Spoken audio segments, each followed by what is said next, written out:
할렐루야, 아멘. 하나님의 크시는 종이 전심을 다해 예배하는 우리 모든 엘림의 성도님들 위해 함께 하시길 기원합니다. 우리 주님은 하나님과 우리 사이에 막힌 담을 허무신 줄 믿습니다. 그리고 하나님과 우리 사이에 막힌 담을 허무셨을 뿐만이 아니라 우리가 살아가는 그 삶 속에서 또 관계의 그 막힌 담들을 또 우리 주님으로 인하여 다 그 막힌 담들을 허무신 줄 믿습니다. 하나님과의 그 막힌 담이 무너진 것을 경험하는 하나님의 사람으로서 이웃과의 삶 가운데서도 그 막혔던 담들이 있다면 주님의 사랑을 힘입어 그 담들을 허물어가는 저와 여러분들의 삶이 되길 주님의 이름으로 축원을 드립니다. 한 사람의 인생을 평가하는 데 있어서 다른 사람들의 그 평가도 있지만 본인 스스로가 내 삶을 어떻게 또 생각하고 정리하는지도 참 중요합니다. 야곱은 그의 인생길을 걸어왔던 그 모든 시간들을 어떻게 이야기하고 있을까요? 이제 야곱이 요셉을 만나 바로 앞에 섰을 때에 그의 지나온 인생길에 대해서 이렇게 고백을 합니다. 창세기 47장 9절 말씀을 보면 내 나그네 길의 세월이 130년이니이다. 내 나이가 얼마 못되니 우리 조상의 나그네 길의 연조에 미치지 못하나 험악한 세월을 보내었나이다 라면서 고백을 해요. 나그네 길이었고 어떤 세월을 보냈다고요? 험악한 세월을 보냈다고 고백을 합니다. 우리 성도님들은 어떠십니까?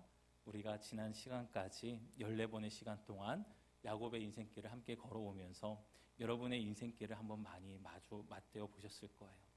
여러분 지나온 인생길이 야곱과 같이 험악한 세월들로 그렇게 아마 생각하시는 분들도 있을 것 같습니다.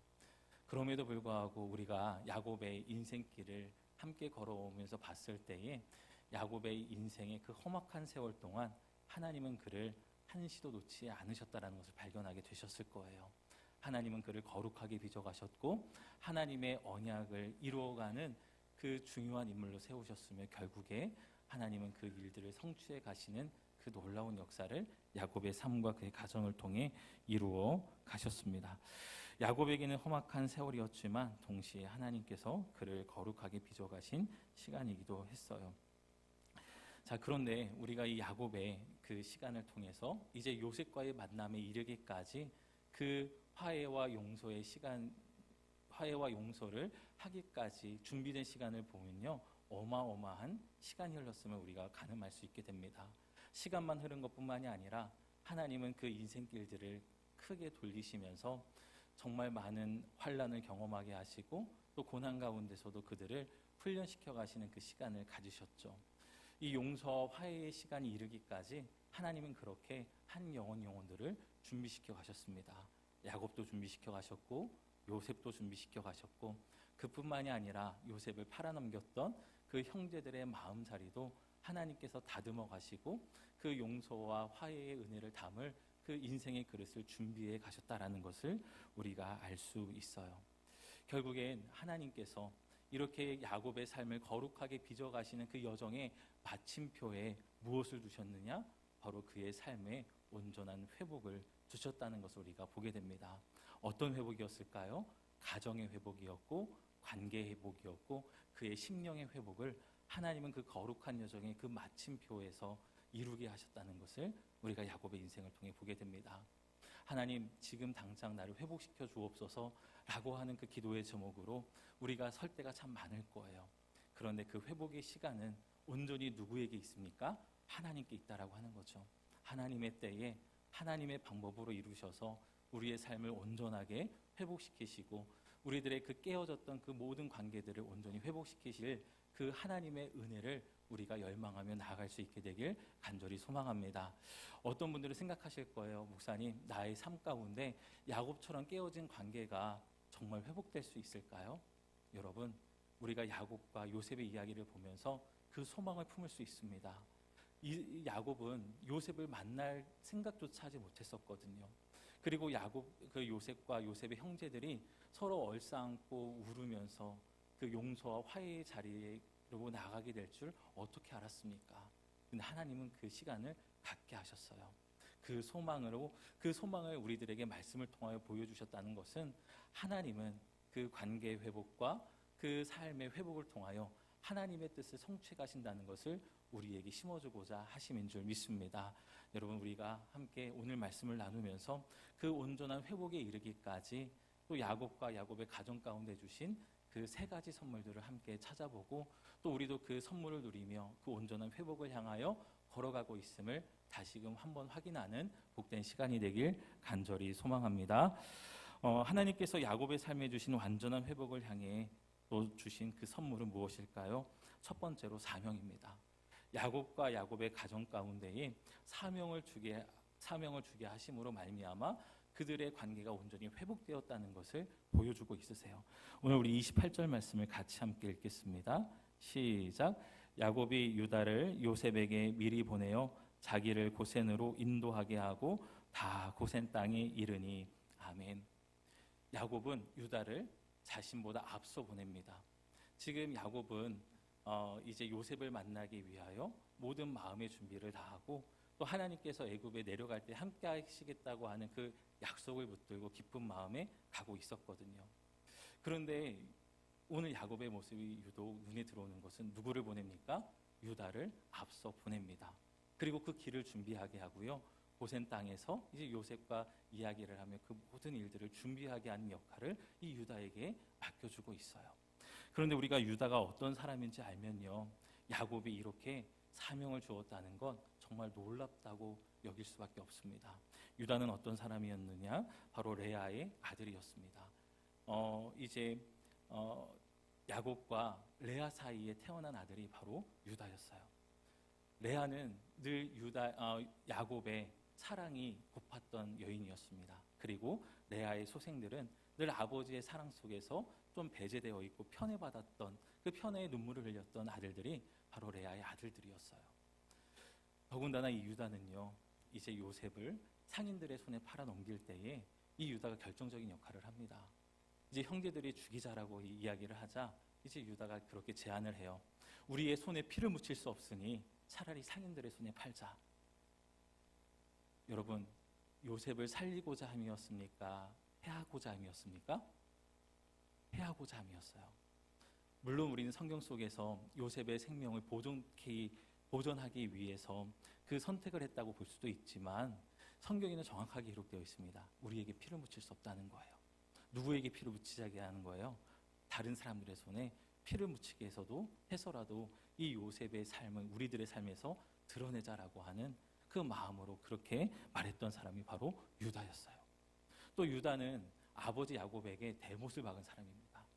이제 요셉이 팔려가게 되고 요셉이 그 가정에서 사라지게 되자 이 유다가 형제들과 아버지 집을 떠나 이제 내려가게 됩니다. 거기서 이방 여인을 만나요. 가나안 사람 수아라는 여인을 만나서 이제 결혼을 하게 되고 3명의 아들을 낳습니다.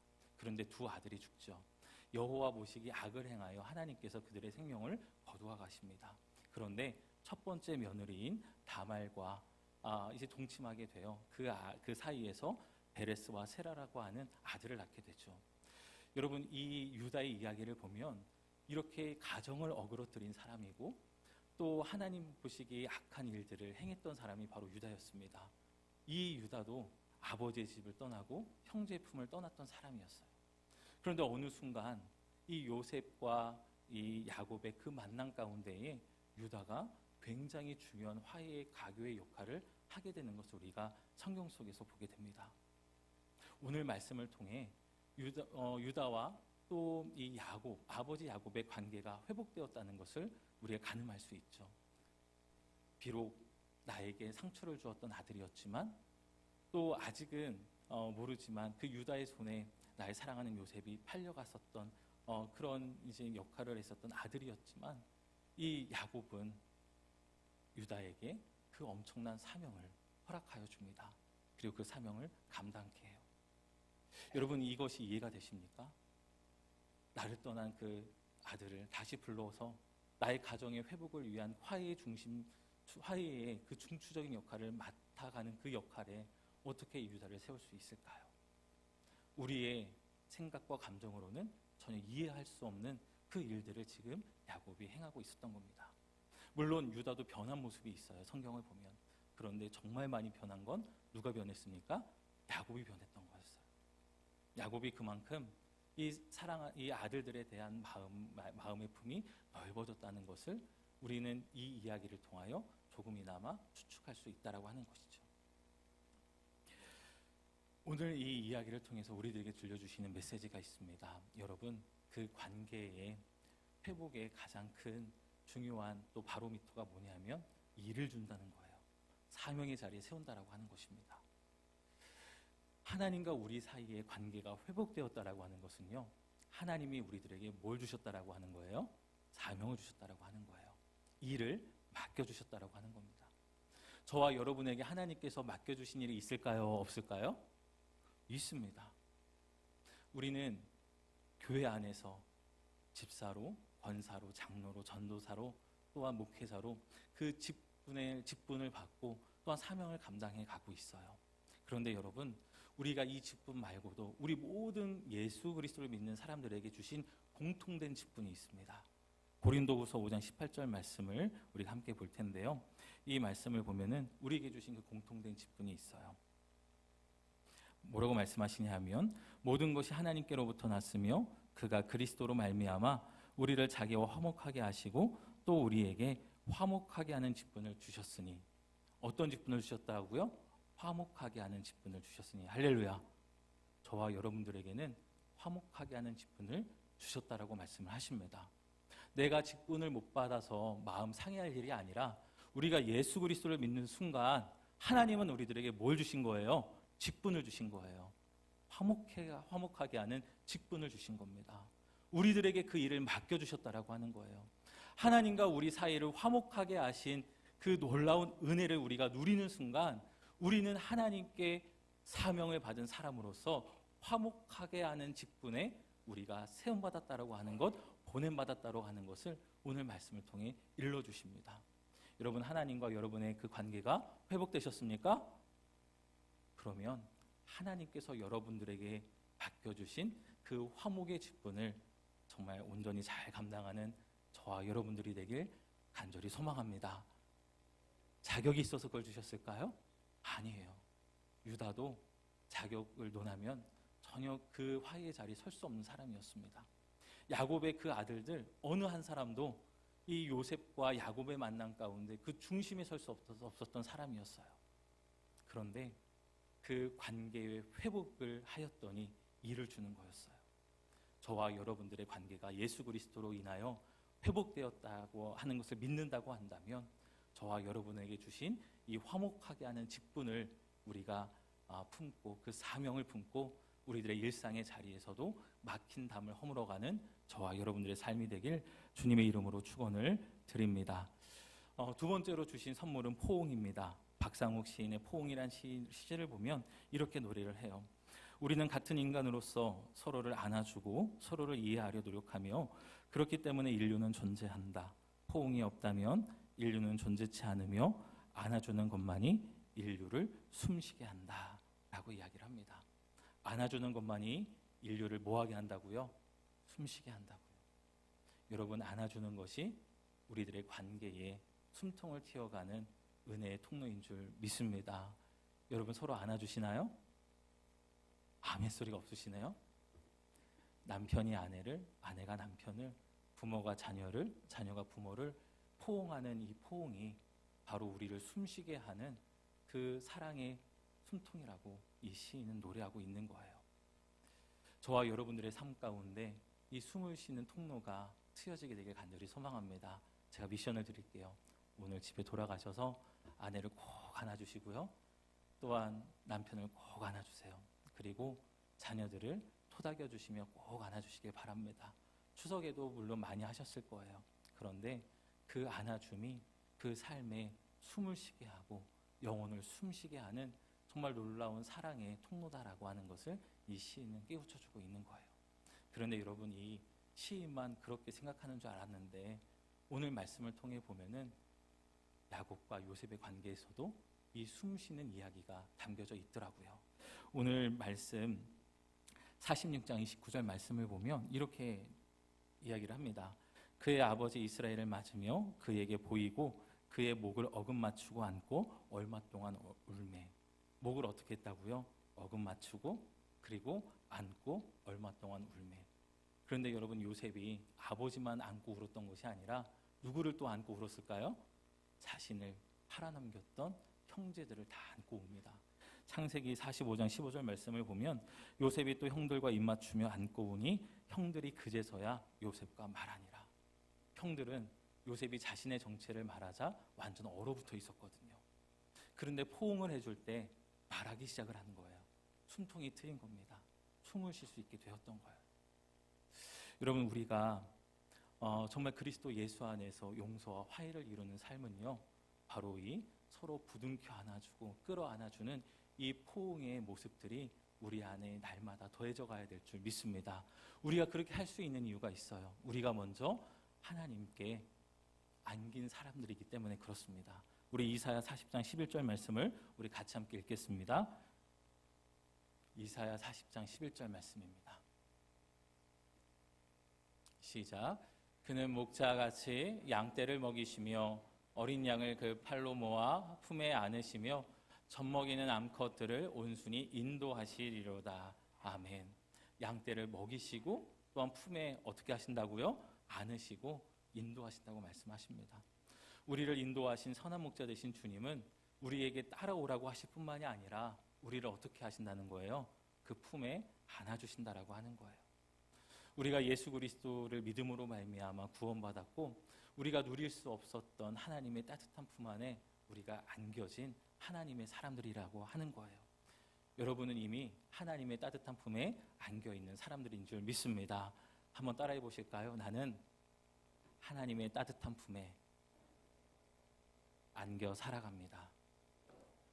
여러분, 아멘이십니까? 아멘. 우리 사이에 막힌 담을 주님이 허물으셨어요.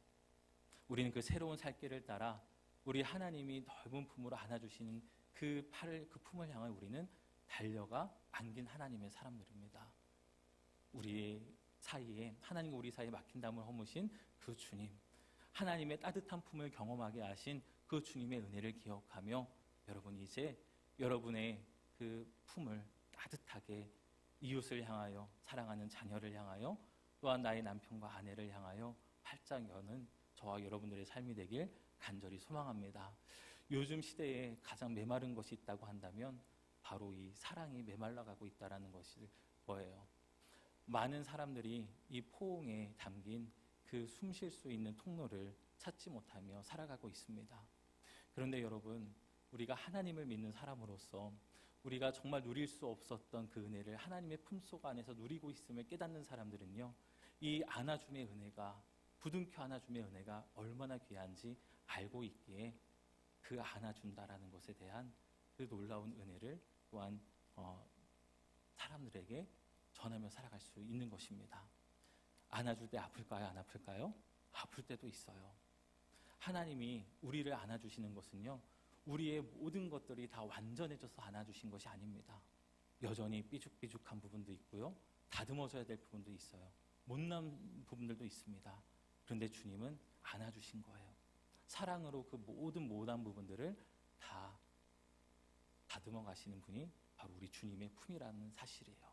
오늘 요셉은 그 품으로 아버지 야곱을 끌어안았고 아버지 야곱은 그 품으로 이 요셉을 끌어안았습니다. 형제를 끌어안았고요. 또한 이제 요셉 형제들도 요셉을 끌어안았어요. 이 포옹이라고 하는 것이 바로 야곱의 그 회복 가운데 주신 하나님의 귀한 선물임을 기억하면서 우리도 서로 포옹하고 부둥켜 안고 살아가는 우리 엘림 공동체가 되길 주님의 이름으로 축원을 드립니다. 그리고 우리 교회는 이 포옹을 세상과 또 이웃과 함께하기 위한 여러 가지 일들을 해가고 있어요. 노인복지센터와 또 엘림 노인대학을 이루며 살아가고 있습니다. 이 귀하고 선한 사역은 우리가 이 사역을 통해서 뭔가 얻고자 함이 아니라 우리가 나눠주고자 이 일을 하나님께서 맡겨주신 것이라 저는 믿습니다. 우리가 사랑받기 위해 이 일을 하는 것이 아니라 우리가 받은 사랑을 어떻게 하려고요? 흘려보내려고 하나님은 이 일들을 우리들에게 허락하셨다라고 하는 거예요. 때로는 우리들의 그 사랑이 정말 받고 싶기도 하고 우리들의 그 모든 교회 사역 가운데 있어서 보탬이 되는 그런 사역으로 우리가 생각하고도 싶은 마음은 있지만 저는 이 센터와 대학의 사역을, 노인대학의 사역을 품고 기도할 때 하나님이 계속해서 주시는 마음이 있어요. 뭐냐면 흘려보내라는 거예요. 사랑을 보내라는 겁니다. 부둥켜 안아주라는 거예요. 이웃들에게 나를 부둥켜 안아주세요가 아니라 우리가 부둥켜 안아주라는 겁니다. 여러분, 이 귀한 사역을 할 수 있다는 것이 얼마나 감사합니까? 이제는 노인 센터, 복지센터를 하고 싶어도 법적으로 많은 제약도 있고 힘든 부분들이 있어요. 우리 믿음의 선진들이 또 이제 우리 성도들이 정말 마음을 모아서 기도하는 가운데 이 일들을 참 잘 시작하셨습니다. 이 귀한 사역들이 정말 이웃을 끌어안는 따뜻한 품으로 나아갈 수 있도록 우리 모든 성도님들 같이 함께 기도해 주시길 부탁드립니다. 사회복지주의를 맞이하여 오늘 이 포옹의 이 시간들이 우리 교회가 먼저 누리고 그 포옹의 따뜻함을 이웃을 향하여 흘려보낼 수 있는 귀한 사역에 우리가 서 있다는 것을 기억하며 기쁨과 감사로 나아가는 저와 여러분들이 되길 주님의 이름으로 축원을 드립니다. 또 세 번째로 주신 선물은 과감한 방향 전환입니다. 오늘 이 야곱의 이야기를 보면 야곱은 애굽을 향하여 내려오게 됩니다. 내려와서 누구를 만나게 되죠? 요셉을 만나게 됩니다. 근데 내려오는 그 길 가운데 야곱은 주저했을까요? 아니면 한 번에 내려왔을까요? 주저했습니다. 하나님께서 언약으로 주신 땅을 떠나는 것에 대한 두려움도 있었고요. 그리고 내가 다시 돌아와야 될 텐데 요셉만 잠깐 보고 돌아오고 싶은데 요셉은 자꾸만 그곳에 정착하라고 하니 그것에 대한 갈등도 있었어요. 어려운 길이었습니다. 그런데 그 길에 하나님 앞에 무릎 꿇고 예배하며 하나님이 주신 응답을 갖고 내려오게 되죠. 그리고선 요셉과 만나게 됩니다. 이 내려옴의 과정 가운데 하나님의 정말 놀라운 은혜가 있어요. 하나님의 언약을 지켜가는 것과 가정의 회복과 사랑을 위한 그 길 가운데 요셉은 고민했었던 거예요. 내가 떠난다면 하나님의 언약을 불순종하게 되는 것이고 내가 떠나지 않는다면 사랑하는 아들 요셉의 말에 정말 역행하고 요셉을 만나지 못한다는 그 두려움 때문에 이 두 가지 길 양자 선택을 두고선 고민했었던 겁니다. 그런데 하나님은 이것을 한 길로 만들어주세요. 좀 돌아가도 괜찮고 너가 죽어서 다시 이 땅으로 돌아와도 괜찮으니 지금 너의 가정을 향해 나아가라는 거예요. 요셉과의 그 만남을 통하여 가정의 회복을 이끌어 가시는 하나님의 놀라운 역사를 바라보게 됩니다. 언약의 성취는 하나님께서 해가실 것이니 그것이 조금 지연됐다고 하여 나의 뜻을 거스른다 생각하지 말고 나의 뜻은 너희의 가정을 온전하게 회복하여 나의 뜻을 이루어가는 데 사용하자는 것이 바로 나의 뜻이다라고 하는 것이 하나님의 뜻이었습니다. 가정의 회복과 사랑이 하나님의 모든 이루어가신 일의 무게의 중심이었다는 것을 이 이야기를 통해 우리들에게 알려주고 계셔요. 그렇게 해서 야곱은 내려옵니다. 그리고 오늘 말씀에 보면 요셉이 그 야곱을 향하여 어떻게 했다고 이야기를 하죠? 올라갔다라고 이야기를 합니다. 애굽의 수도와 이 고센 땅의 그 해발 고도 차이는 얼마 안 났다고 해요. 그래서 올라갔다라고 하는 표현이 그렇게 적당하진 않습니다. 여러분, 우리가 서울로 간다고 했을 때 서울은 우리보다 아래에 있잖아요. 근데 서울로 내려간다고 하세요? 서울로 올라간다고 하세요? 서울로 올라간다고 표현하죠. 그런 것을 보면은 오늘 이 요셉이 말할 때에 내가 고센 땅으로 내려가겠다라고 하는 게 맞아요. 그런데 오늘 이 요셉은 그 야곱을 만나기 위해 올라간다고 이야기를 합니다. 요셉의 인생의 키워드는 구덩이입니다. 뭐냐면 계속해서 내려가는 삶이었어요.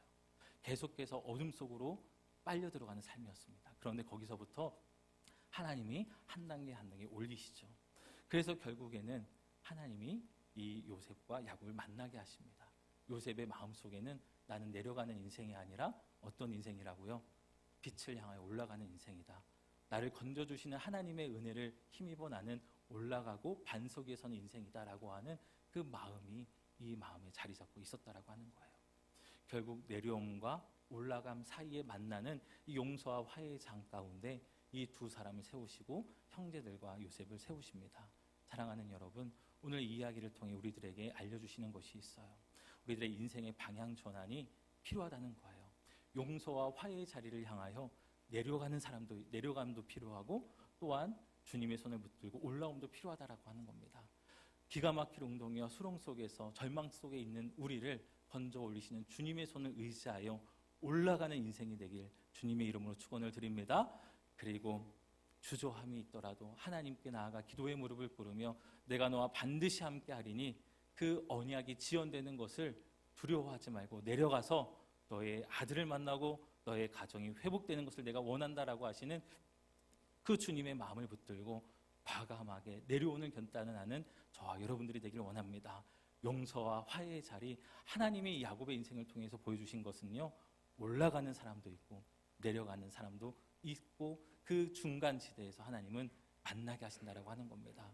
이 올라감과 내려감의 은혜가 저와 여러분들 가운데 온전히 이루어지며 온전한 용서와 화해의 공간이 저와 여러분들의 삶 가운데 이루어지게 되길 주님의 이름으로 축원을 드립니다.